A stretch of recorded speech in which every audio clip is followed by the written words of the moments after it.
자, 이제 몇 가지 예제를 통해서 뉴턴의 운동 법칙을 문제 상황에서 어떻게 적용하는지 살펴보도록 하겠습니다. 자, 먼저 예제 1번.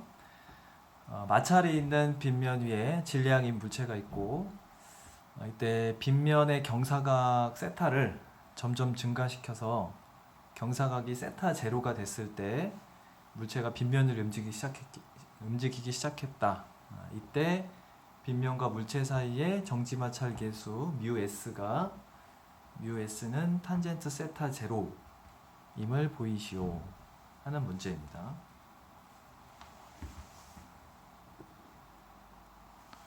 자, 먼저 물체에 작용하는 힘을 표시해 보면 이 경우에는 빗면의 운동은 고려하지 않아도 되기 때문에 이 물체에 작용하는 힘만 표시를 해 보겠습니다. 먼저 중력이 있겠죠. 중력 mg가 있을 거고, 그 다음에 빗면으로부터 받는 수직항력이 있겠죠. 근데 앞에서 수직항력에 대해서 설명할 때 이야기가 나왔었는데, 이 중력을, 그러니까 이런 경우에는 이 중력을 빗면의 나란한 성분과 수직인 성분으로 분해를 하는 게 문제를 좀 쉽게 풀 수 있습니다. 그리고 이제 마찰력이 있겠죠. 마찰이 있는 빗면이니까. 그래서 이 물체에 작용하는 힘은 이렇게 세 가지가 있겠고요. 이제 이 세 가지 힘을 가지고 운동 방정식을 세워 보겠습니다. 앞서 말했듯이 이 경우에는 이 물체가 이 빗면을 따라서 운동할 거기 때문에 이 빗면의 나란한 성분과 수직인 성분으로 나누어서 생각을 해보겠습니다. 자, 먼저 이 중력을 분해했을 때 빗면과 나란한 성분하고 수직한 성분이 있겠죠. 빗면의 나란한 성분은 mg sin 세타, 빗면의 수직한 성분은 mg 코사인 세타.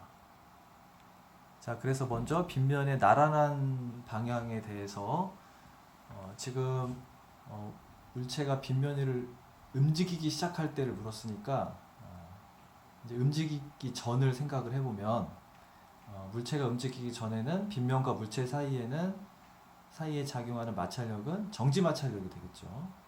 그래서 이쪽 방향을 플러스로 하면 mg sin 세타 마이너스 fs는 0. 뉴턴의 운동 제1법칙을 적용한 겁니다. 이렇게 쓸 수가 있고, 그 다음에 이제 수직 방향으로는 운동이 일어나지 않기 때문에 수직 방향의 알짜임은 0이 돼야 됩니다. 그래서 이 수직항력을 n이라고 하면 n-mg 코사인 세타가 0이 된다. 이 식을 세울 수가 있겠습니다. 자, 그 다음에 앞서 설명했듯이 정지마찰력은 공식이 따로 없습니다. 공식이 따로 없고 다만 최대값이 있다. 최대 정지마찰력. 그래서 이 정지마찰력 fs는 최대 정지마찰력인 μsn보다 같거나 작아야 된다 하는 식을 세울 수가 있습니다. 자, 요 식과 요 식이 바로 뉴턴의 운동 법칙을 적용한 운동 방정식이고요. 요 식은 운동 방정식은 아니고 정지 마찰력에 대한 공식이라고 생각할 수 있죠. 자, 그래서 이게 세타 제로가 됐을 때 물체가 빗면 위를 움직이기 시작했다고 했으니까 이게 세타 제로가 됐을 때의 마찰력이 바로 최대 정지 마찰력이 된다. 그죠? 그래서 요게 이제 fs인 거죠. fs. 정지 마찰력 fs고, 이 정지 마찰력 fs가 정지 마찰 계수 곱하기 수직항력인 최대 정지 마찰력이 된다. 언제? 세타가 세타 제로일 때 정지 마찰력이 곧 최대 정지 마찰력이 되었다라는 걸 식으로 표현한 겁니다. 이걸 이제 풀어주면 μs는 탄젠트 세타 제로가 됨을 알 수가 있습니다. 그래서 실제로 이제 빗면 위에 물체를 놓고 물체와 빗면 사이의 정지 마찰 계수를 측정하는 실험이 있는데, 그 실험에서 사용하는 방법이 바로 이 방법입니다. 이 빗면을 점점 기울이면서 물체가 움직이기 시작할 때의 각 세타를 알면 탄젠트 세타 값을 취해주면 그게 이 물체와 빗면 사이의 정지 마찰 계수가 된다는 걸 알 수가 있습니다. 자, 두 번째 예제는 그림과 같이 세 물체 ABC가 이렇게 쌓여 있고, 이 바닥은 마찰이 없고 ABC 사이에는 마찰이 있는 상황입니다.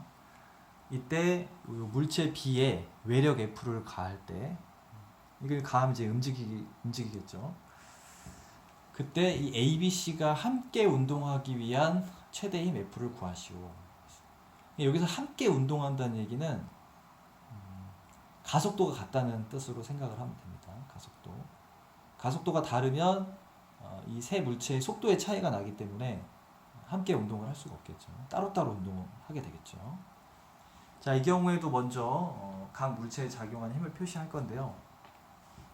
이 상황은 앞서 설명했던 그 수직항력 부분 설명했을 때 이렇게 세 물체 쌓여져 있는 경우 각 물체 사이에 작용하는 수직항력은 앞에서 이야기했기 때문에 수직항력에 대한 설명은 생략하고요. 마찰력만 이제 표시를 해보겠습니다. 먼저 B와 C 사이에, B와 C가 접촉해 있기 때문에 B와 C 사이에 마찰력이 작용하겠죠. 지금 표시한 이 화살표는 C가 B에게 주는 마찰력입니다. 그리고 이제 세 물체가 함께 운동한다고 했기 때문에 이 세 물체는 서로 상대적인 운동이 없어요. 상대적인 운동이 없기 때문에 이 세 물체 사이에 작용하는 마찰력은 정지 마찰력이라고 할 수 있습니다. 정지 마찰력입니다. 그 다음 마찬가지로 이제 요 C가 B에게 마찰력을 작용했기 때문에 작용 반작용 법칙에 의해서 B도 C에게 크기는 같고 방향은 반대인 마찰력이 작용하게 되겠습니다. 이제 B하고 A 사이에도 마찰이 있으니까 지금 표시한 힘은 A가 B에게 주는 마찰력. 작용 반작용에 의해서 B도 A에게 크기는 같고 방향은 반대인 마찰력을 작용하겠죠.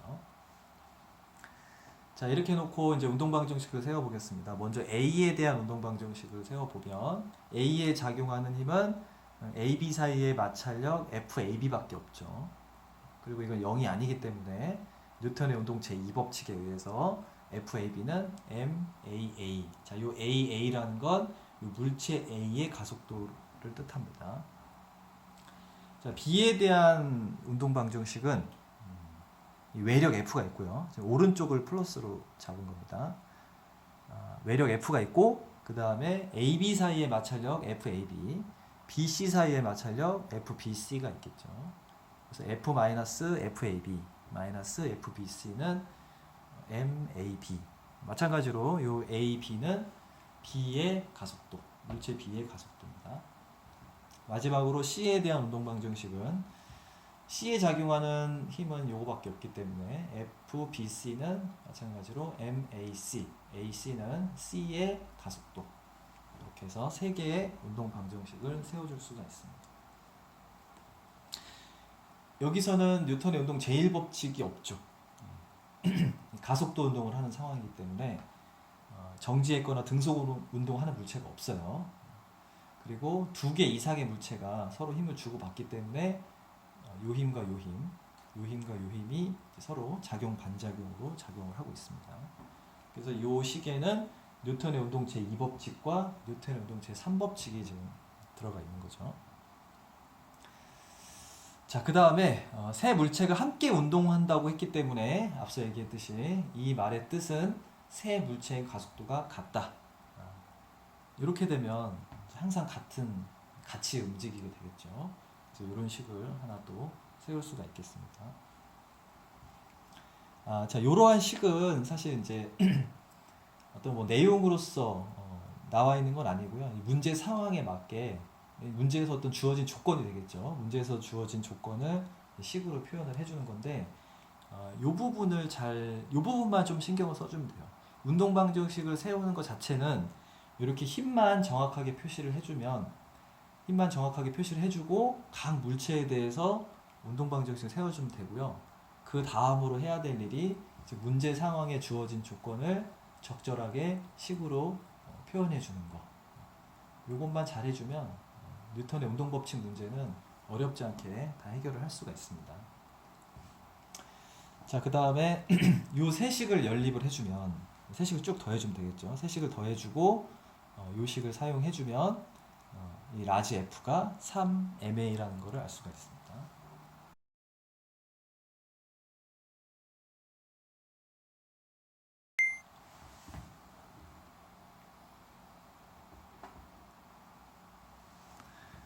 자, 다음으로 이제 마찰력을 따져보면 먼저 요 FAB는 정지 마찰력이죠. 정지 마찰력이니까 정지 마찰력은 최대 정지 마찰력 이하다. 최대 정지 마찰력은 정지 마찰계수 곱하기 수직항력. 근데 A에 작용하는 수직항력은 앞에서 살펴봤듯이 요 BC의 중력인 EMG와 같죠. 그래서 FAB는 EMG보다 같거나 작다. 그리고 FAB는 MA이기 때문에 그래서 A가 E뮤G보다 같거나 작다라는 걸 하나 알 수 있고요. 그리고 FBC를 따져보면 이것도 정지마찰력이기 때문에 FBC는 정지마찰계수 곱하기 수직항력. BC 사이의 수직항력은 mg이기 때문에 이 식으로부터 가속도 A가 뮤g보다 같거나 작다라는 걸 알 수가 있습니다. 자, 따라서 이 두 조건에 의해서 가속도 A는 뮤g보다 같거나 작다라는 걸 알 수가 있고,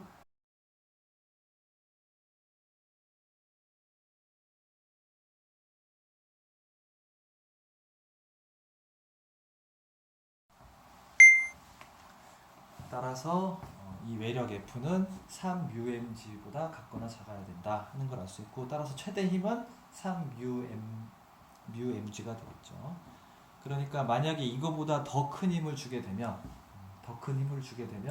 이 ABC가 같은 가속도로 운동하지 않게 된다는 얘기죠.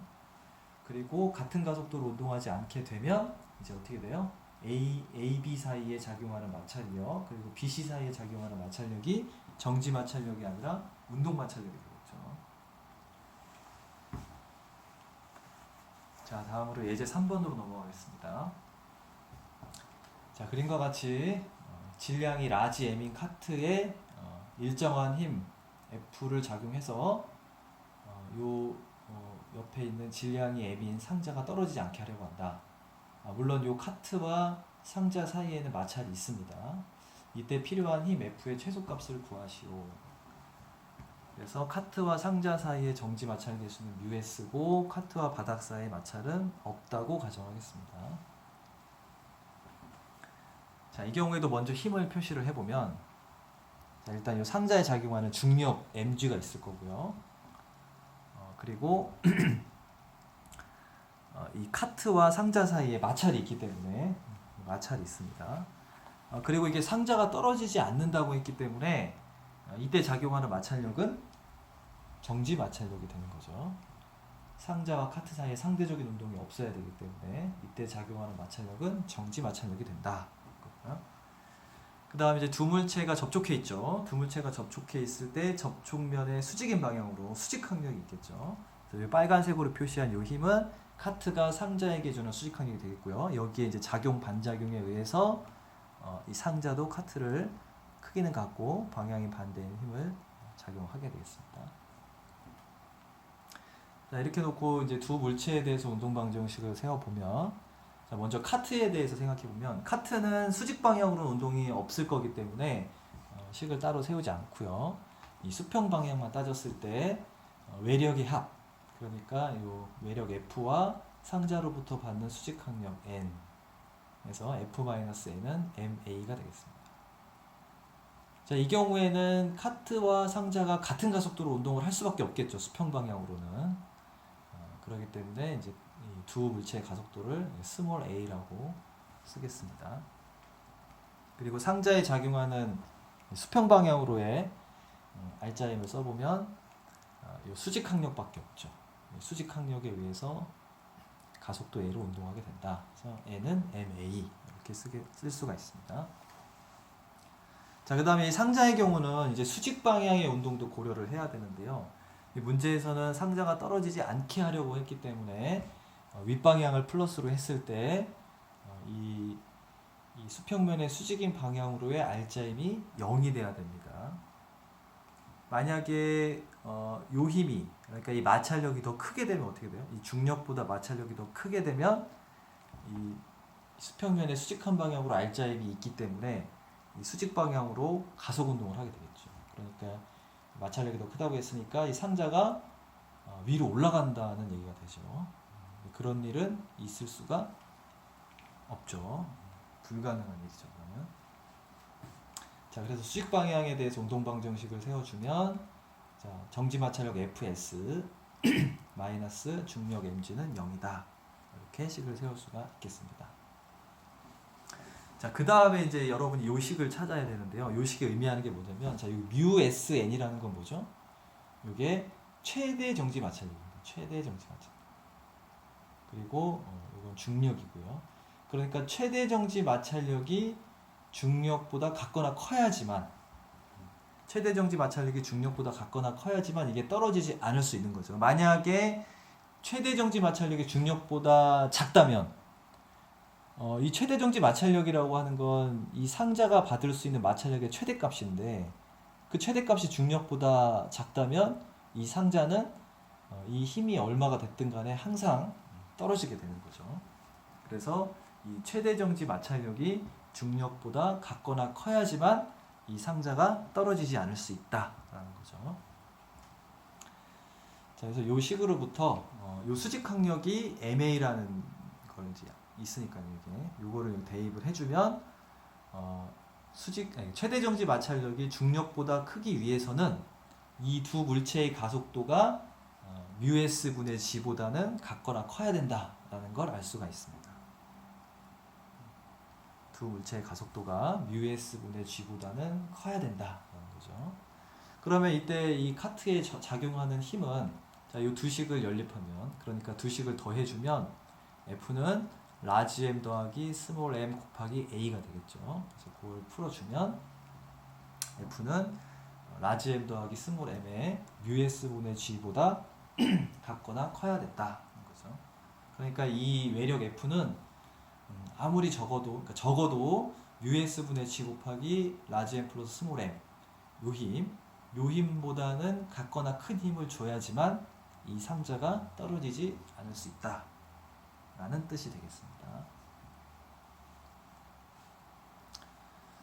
자, 이제 예제 4번으로 넘어가서, 자, 그림과 같이 질량이 20kg인 물체와 질량이 10kg인 물체가 실로 연결이 되어 있고요. 이 실을 도르래에 걸어서 이 도르래에 외력 F를 작용하고 있는 상황입니다.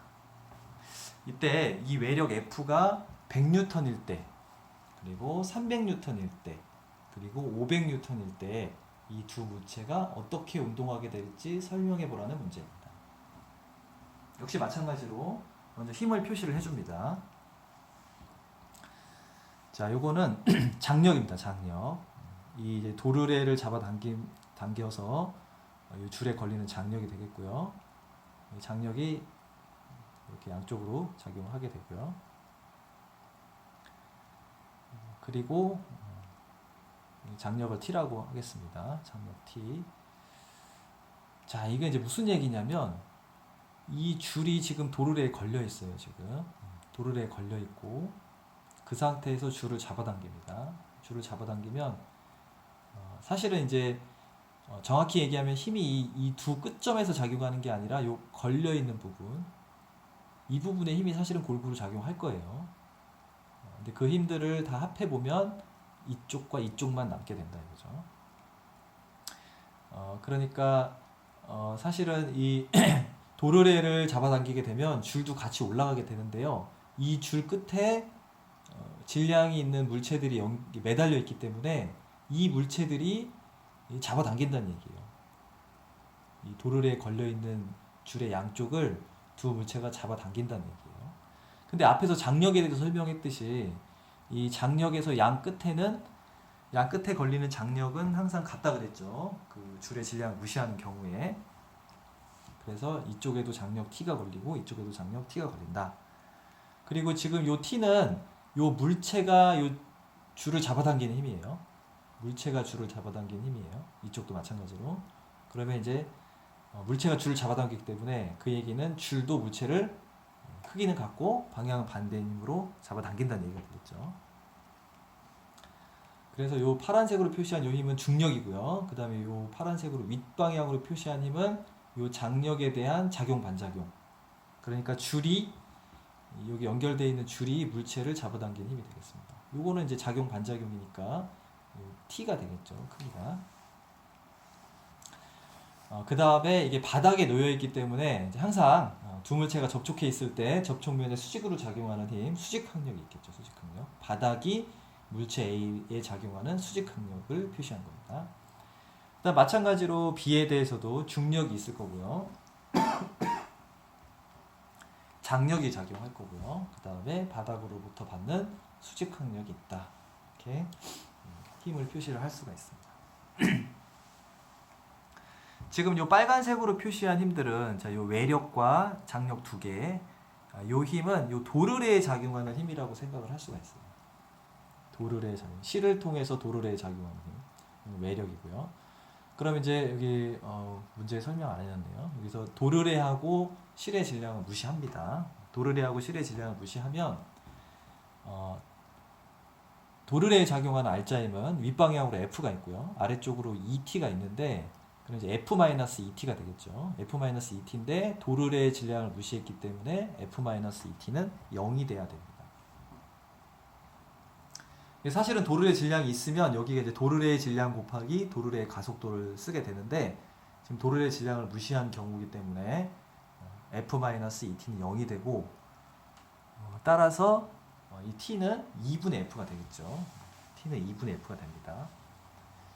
자, 그런데 F가 100N인 경우부터 생각을 해보면 이 F가 100N이라는 얘기는 장력 T가 50N이라는 얘기고 장력 T가 50N이면 자, 요 물체에 작용하는 중력은 200N이 되겠죠.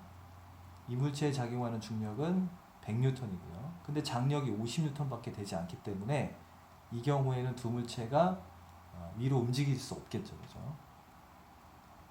장력보다 중력이 크기 때문에 위로 움직일 수가 없죠. 이건.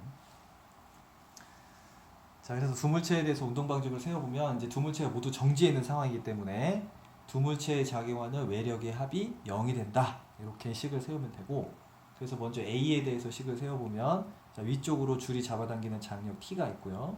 그다음 바닥이 그러니까 바닥으로부터 받는 수직 항력 그걸 NA라고 하면 NA가 있고 아래쪽으로 중력 MH는 0이 되고 자, 여기 지금 장력이 이 경우에 50N이고 중력이 200N이기 때문에 NA를 구하면 150N이 나옵니다. 그러니까 이 경우에는 이 물체 A가 바닥으로부터 150N의 수직항력을 받으면서 정지해 있는 상황이 되는 거죠.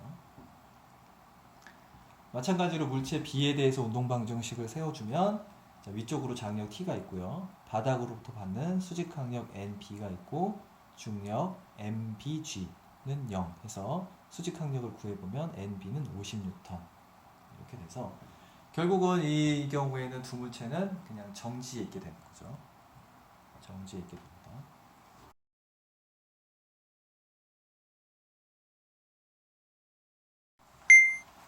자, 두 물체에 대한 운동 방식을 세워보면 먼저 A의 경우는 위쪽으로 장력 T, 또 바닥으로부터 받는 수직항력 NA 마이너스 MH는 0 해서 수직항력이 50N이라는 걸 알 수 있고요. 이게 수직항력이 0보다 크다는 얘기는 이 물체가 바닥을 누르고 있다는 얘기죠. 그 얘기는 이 물체가 바닥에서 뜨지 않는다는 얘기죠.